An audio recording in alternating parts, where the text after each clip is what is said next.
स्वागत है आपका 5 फिंगर क्लासेस की इम्पोर्टेंट क्वेश्चन आंसर सीरीज में, जिसका आज 45वां भाग आपके सामने आ रहा है। आज का हमारा टॉपिक है लैंग्वेज डेवलपमेंट, क्योंकि यह ऐसा टॉपिक है जो कि काफ़ी बड़ा है, तो इसीलिए इसको 3 भागों में विभाजित करके आपके सामने लघु उत्तरीय और अति लघु उत्तरीय प्रश्नों के माध्यम से आपके सामने प्रस्तुत किया जा रहा है, जिसमें हम भाषा के विकास का सार्थक एवं तर्कपूर्ण विश्लेषण और इसकी व्याख्या आपके सामने प्रस्तुत करेंगे। तो 5 फिंगर क्लासेस को ज़्यादा से ज़्यादा आप लोग शेयर करें, सब्सक्राइब करें और लाइक करें। बढ़ते हैं इसमें। पहला प्रश्न आपके सामने है कि शिशु शब्दों का उच्चारण सीखने से पहले अपने भावों की अभिव्यक्ति कैसे करता है। तो ये पूछा जा रहा है प्रश्न में कि जो छोटा बच्चा होता है या न्यूबॉर्न चाइल्ड होता है, वह अब किस प्रकार से शब्दों का उच्चारण करता है और किस प्रकार से अपने भावों की अभिव्यक्ति करता है। तो इसका उत्तर देखिए कि शिशु शब्दों का उच्चारण सीखने से पहले केवल चिन्हों एवं संकेतों के माध्यम से ही अपने भावों की अभिव्यक्ति करता है। शिशु सर्वप्रथम अपने मुंह से रुदन का उच्चारण करता है। जीवन के प्रारंभ का उच्चारण शिशु रुदन से ही करता है। यह ध्वनि स्वर यंत्रों से अपने आप निकलती हैं और यह जन्मजात होती है, अर्जित नहीं। आगे बढ़ते हैं। दूसरा प्रश्न आपके सामने है कि कौन से सप्ताह के बाद बालक में रुदन क्रिया क्रमशः बंद हो जाती है। तो इसका उत्तर है कि तीसरे सप्ताह के बाद अकारण या अचानक शिशु में रुदन क्रिया क्रमशः बंद हो जाती है। तीसरा प्रश्न आपके सामने है कि 4 एवं 5 माह के बालक की भाषा विकास की प्रक्रिया कैसी होती है। तो इसका उत्तर है कि 4 माह की अवस्था में शिशु खेल बंद कर दिए जाने के कारण 5 माह की अवस्था में बड़ों का ध्यान अपनी ओर आकर्षित करने के लिए और 9 माह की अवस्था में माता पिता द्वारा अपने दूसरे बच्चों के गोद में उठा लिए जाने के कारण रोता है। अगला प्रश्न आपके सामने चौथा प्रश्न है कि बलबलाना भाषा विकास की कौन सी अवस्था अथवा सोपान है। तो बलबलाना, जिसको इंग्लिश में बबलिंग कहते हैं, भाषा विकास की दूसरी अवस्था अथवा सोपान है। यह शिशु के भाषा विकास में महत्वपूर्ण भूमिका निभाता है। पांचवा प्रश्न आपके सामने है कि बलबलाने की क्रिया शिशु में किस माह में होते देखी जाती है। वेरी वेरी इंपॉर्टेंट क्वेश्चन है आपके सामने ये कि बलबलाने की क्रिया शिशु में 3 माह से 12 माह तक होते देखी जाती है। ये आपको यहाँ पे ध्यान रखना है कि 3 माह से लेकर के 12 माह की अवस्था तक बालक या शिशु जो होता है वो बलबलाने की क्रिया करता है। साथ ही जब शिशु बलबलाता है तो उस दशा में वह हंसते व मुस्कुराते हुए देखा जाता है। छठा प्रश्न आपके सामने कि कौन सी अवस्था या सोपान में शिशु हाव भाव प्रकट करता है। तो तीसरी अवस्था या सोपान में शिशु हाव भाव या भाव भंगिमा प्रकट करता है, जिससे तात्पर्य शरीर के अंगों द्वारा की गई सार्थक क्रियाओं से होता है। ये अवस्थाएं कौन कौन सी हैं, ये अवस्थाएं आपको आगे बताई जाएंगी। सातवां प्रश्न आपके सामने है कि किस अवस्था का शिशु प्रथम शब्द का उच्चारण करता है। तो शिशु प्रथम शब्द का उच्चारण 10 माह की अवस्था पर करता है। यानी कि बालक जो शब्दों से ध्वनि तो पहले ही निकालना शुरू कर देता है, लेकिन जो शब्दों का उच्चारण करता है अनुकरण के माध्यम से, तो वह 10 माह की अवस्था पर करता है, जिसे वह मामा, पापा, मम कहकर बार बार दोहराता है। आठवां प्रश्न है कि मनोवैज्ञानिकों के अनुसार भाषा के शिशु के भाषा सीखने का क्रम क्या होता है या क्या है।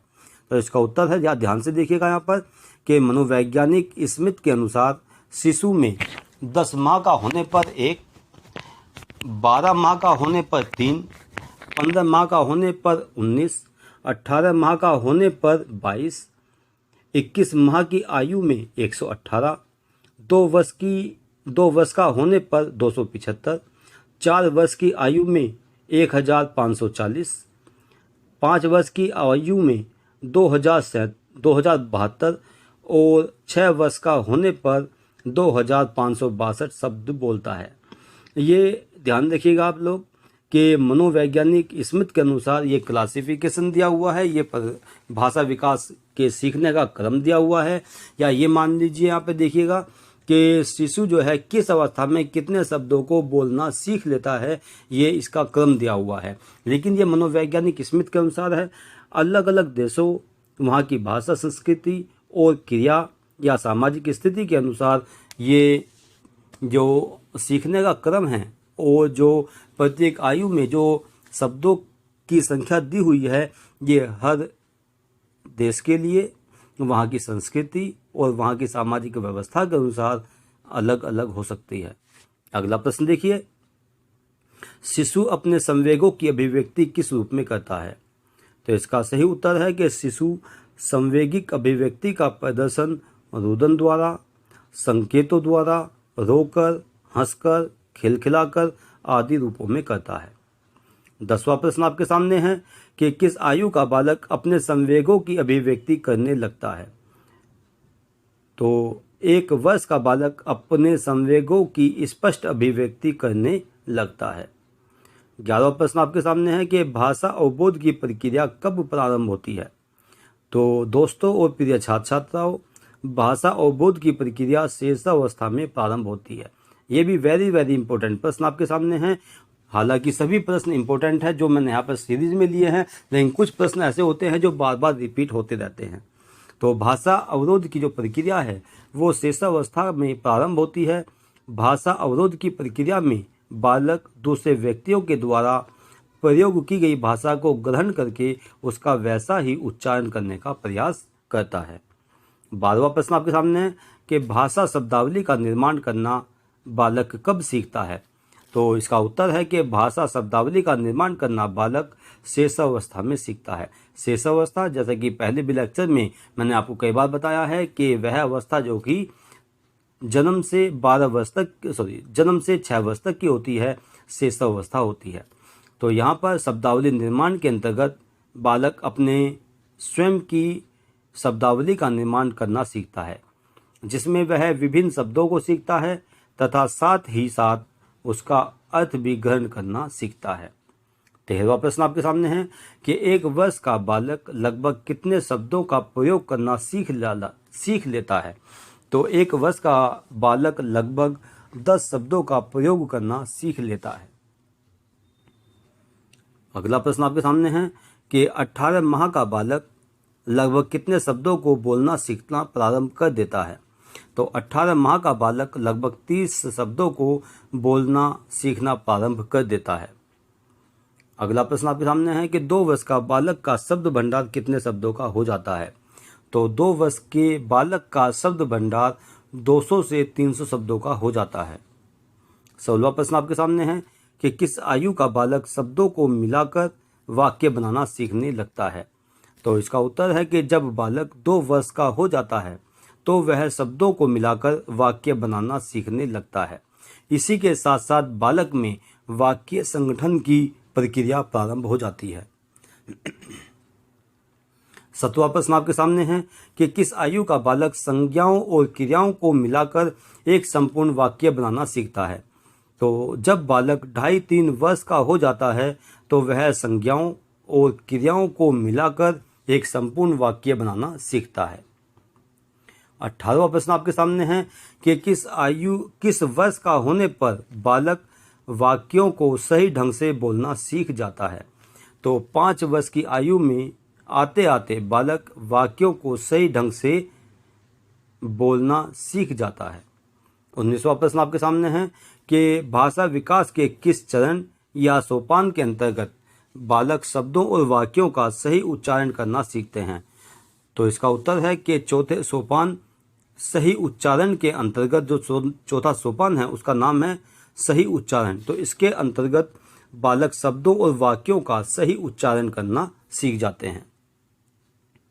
और लास्ट प्रश्न आपके सामने है 20वां प्रश्न कि भाषा स्वामित्व सोपान के अंतर्गत बालक किन किन क्रियाओं को सीखता है? तो भाषा स्वामित्व सोपान के अंतर्गत बालक शब्दों और वाक्यों का प्रयोग, सही उच्चारण करना, वाक्य विन्यास का प्रयोग करना, व्याकरण का उचित इस्तेमाल करना सीखता है और निरंतर अपने शब्द भंडार को बढ़ाता जाता है। साथ ही वह लिखित और मौखिक भाषा पर स्वामित्व प्राप्त करता जाता है और त्रुटियों को दूर करता जाता है। तो यहाँ पर इस वीडियो में आपके सामने 20 क्वेश्चन शामिल किए गए, क्योंकि बीएड की परीक्षाएं चल रही हैं, उसमें अधिगमकता का विकास या शिक्षा मनोविज्ञान से संबंधित प्रश्न पूछे जाते हैं। इसके अलावा आप सभी लोग सीटेट की तैयारी में लगे हुए होंगे। आगे आने वाले समय में जल्द ही आपके यूपीटेट की परीक्षा भी होने वाली है, उसके फॉर्म भरे जाएंगे जल्द ही। तो इन सब चीज़ों को देखते हुए आप सभी बार बार वीडियो की प्रैक्टिस करें। लिखे हुए तो आपके पास है ही, यहाँ पर लिखी हुई सामग्री आपके पास तक पहुँच रही है और अति लघु उत्तरीय प्रश्नों के माध्यम से प्रश्नों के उत्तर को स्पष्ट किया जा रहा है।